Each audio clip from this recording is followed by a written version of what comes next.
Kakak menjadi brand ambassador-nya Wardah ya kak ya? Iya.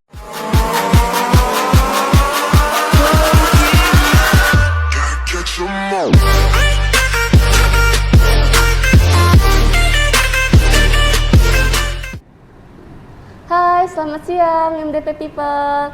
Kali ini MDP TV ada kedatangan tamu nih. Siapa sih yang tidak kenal dengan narasumber kita kali ini? Nah, sebelum kita berbincang-bincang, boleh nih kak perkenalan diri dulu kak, mengenai diri kakak. Mungkin ada beberapa sebagian teman yang belum mengetahui siapa kakak. Hai teman-teman semuanya, aku Sania Eka Febrianti, angkatan 2018, jurusan manajemen.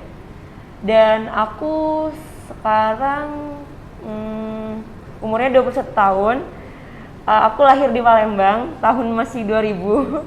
Dan aku sekarang kegiatannya kuliah sambil ngonten. Oh, sekarang kakak udah semester 7 ya kak ya? Bener banget tuh. Nah, untuk sekarang kakak nih sedang sibuk ngapain kak sekarang? Kalau aku sih sekarang kuliah sambil ngerjain ngonten-ngonten Wardah gitu. Oh. Ya bener banget tuh. Nah, untuk sekarang nih kami dengar-dengar kakak menjadi brand ambassador-nya Wardah ya kak. Boleh kak diceritain sedikit dan kenapa kakak bisa menjadi brand ambassador gitu kak?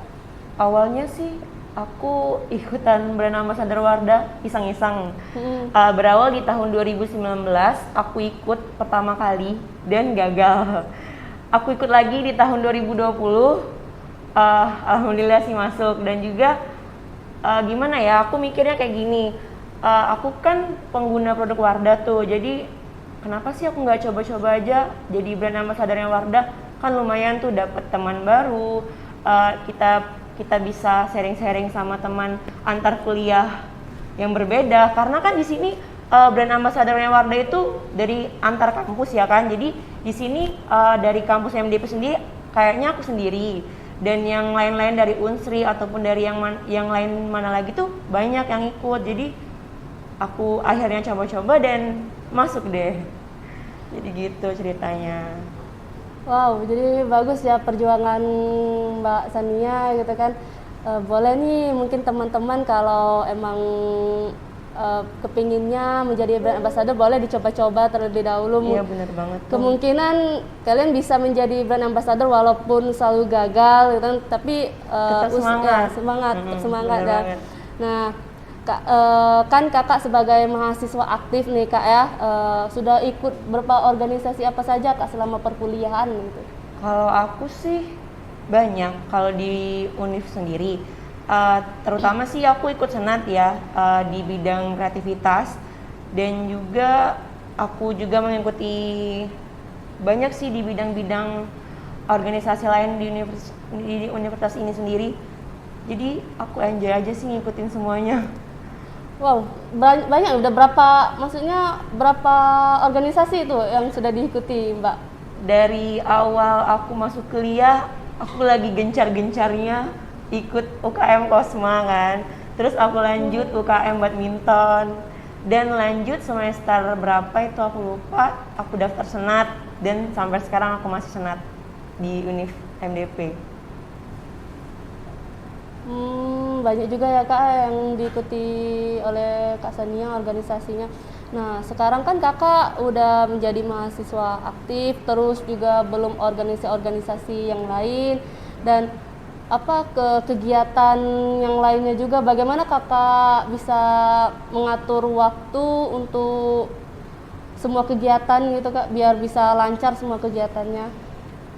Kalau aku sih mikirnya kayak gini ya, kita semua kan banyak ikut organisasi yang lain tuh. Jadi sebisa mungkin diri kita sendiri yang bagaimana cara ngatur waktunya. Misalkan nih kita ada kegiatan di kampus kita jam 9 tuh. Jadi kita harus datang jam 9 sampai jam berapa dan seterusnya.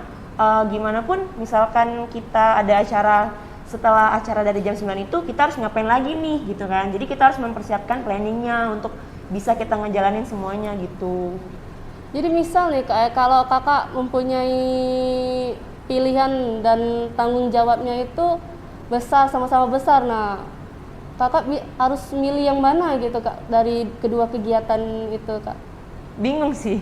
Bingung ya kak? Tapi walaupun gimana sih tetap kita harus milih antara yang mana dulu sih bakal kita utamain. Tapi kalau aku pribadi sih aku ngejalaninnya tuh kita harus kayak ngejalanin yang utama dulu nih. Misalkan kita dikasih kerjaan yang awal nih dari kampus tuh kita kerjain dulu yang kampus, baru kerjaan yang lain-lainnya gitu. Jadi kita tetap harus ngutamain yang pertama. Berarti kita harus memilih yang kegiatan yang mana harus benar-benar dikerjakan terlebih dahulu ya kak ya? Bener banget. Nah dari yang kakak ikutin semua organisasi ya, beberapa organisasi yang kakak ikuti tadi ya, apa saja yang kakak dapatin dari berorganisasi?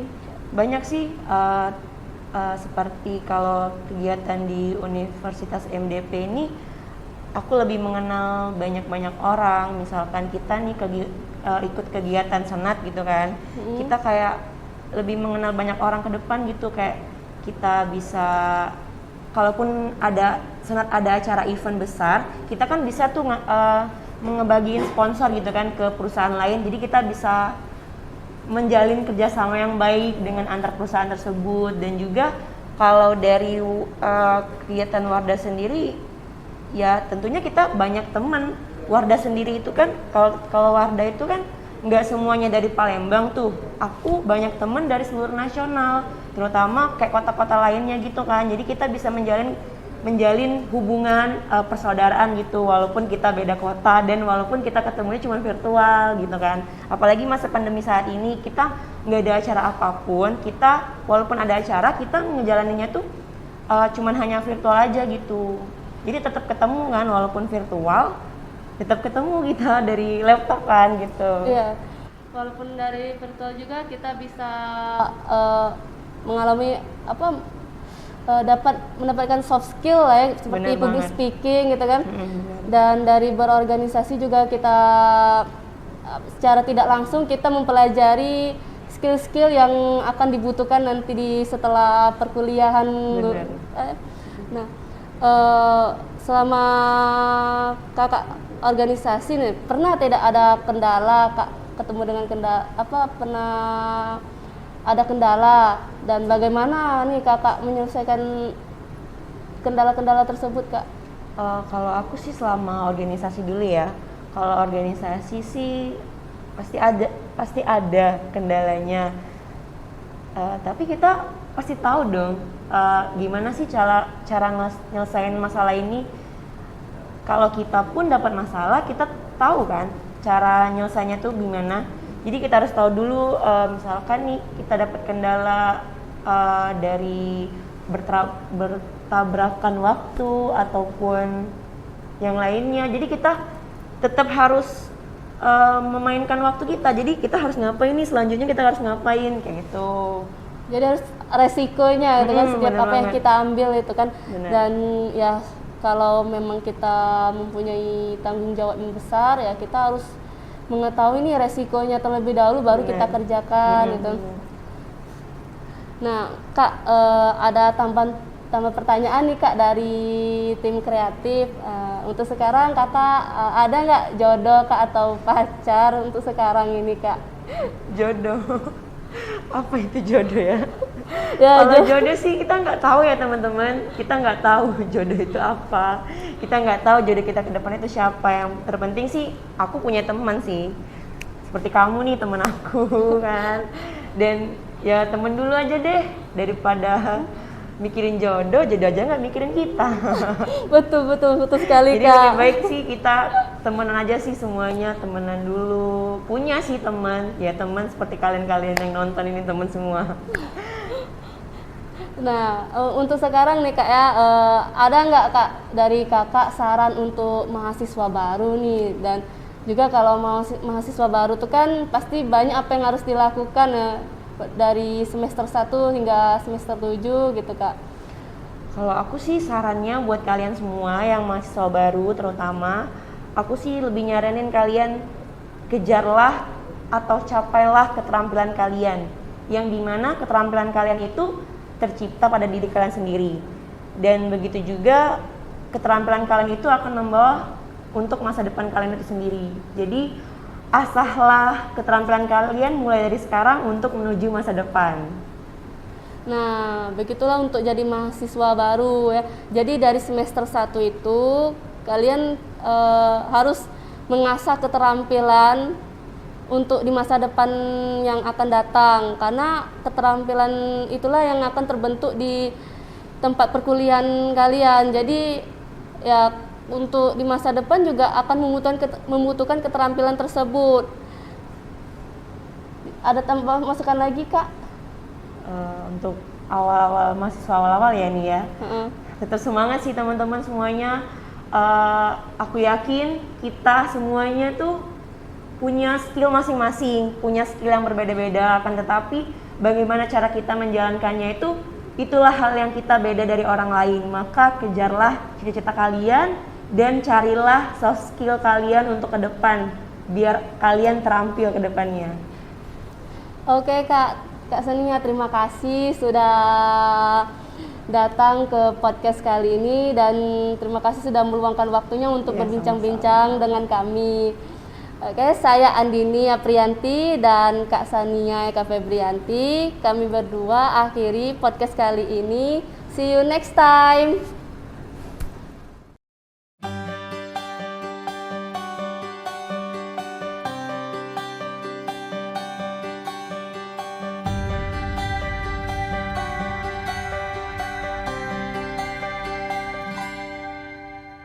Andaikan aku bisa melayang jauh, berteman langit lepas.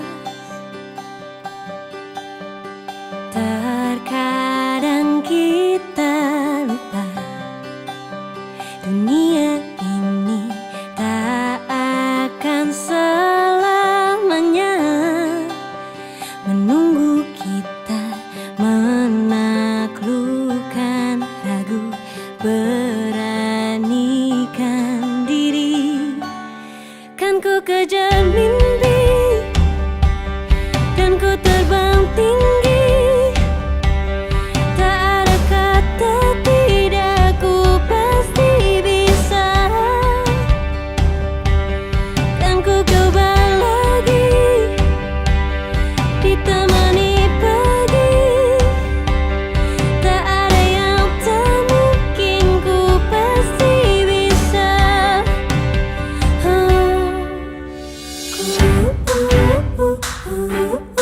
Bisa,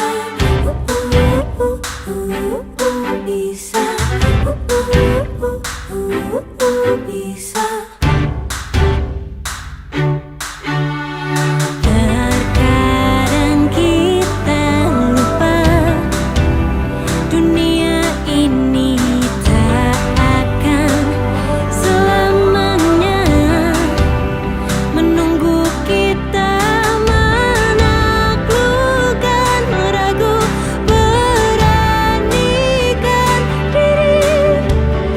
Kan ku kejar mimpi dan ku terbang tinggi, tak ada kata tidak, ku pasti bisa.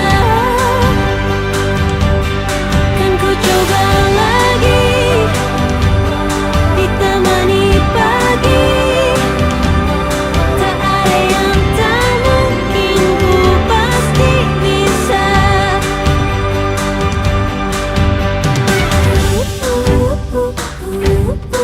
Bisa,